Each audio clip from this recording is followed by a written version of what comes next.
Aujourd'hui, dans la société, on s'interroge vraiment sur le regard que nous posons sur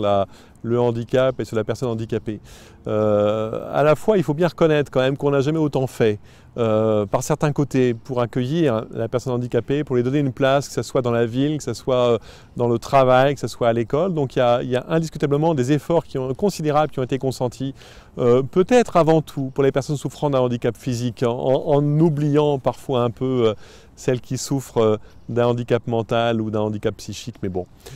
Donc beaucoup d'efforts ont été faits. En même temps aussi, on fait le constat d'un rejet qui est un rejet qui est quand même très présent. Et d'ailleurs, la pratique de la sélection prénatale avec son intensité est sans doute un révélateur de cette difficulté qu'on a à accepter la personne handicapée et à lui dénier finalement sa place dans la société. Alors comment faire pour changer, comment faire pour faire évoluer les choses ?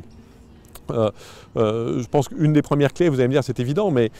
c'est la rencontre avec cette personne handicapée qui change nos cœurs, qui fait que nos peurs qui sont naturelles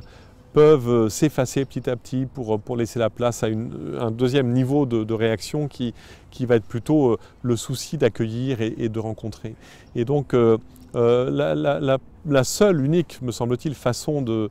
faire évoluer le regard de la société, c'est faire en sorte que la personne souffrant de handicap, souffrant de déficiente, y soit présente, y soit clairement visible et que les plus jeunes en particulier aient la chance de la rencontrer, ce qui fera tomber les peurs qui sinon installent pour plus tard des réactions de rejet.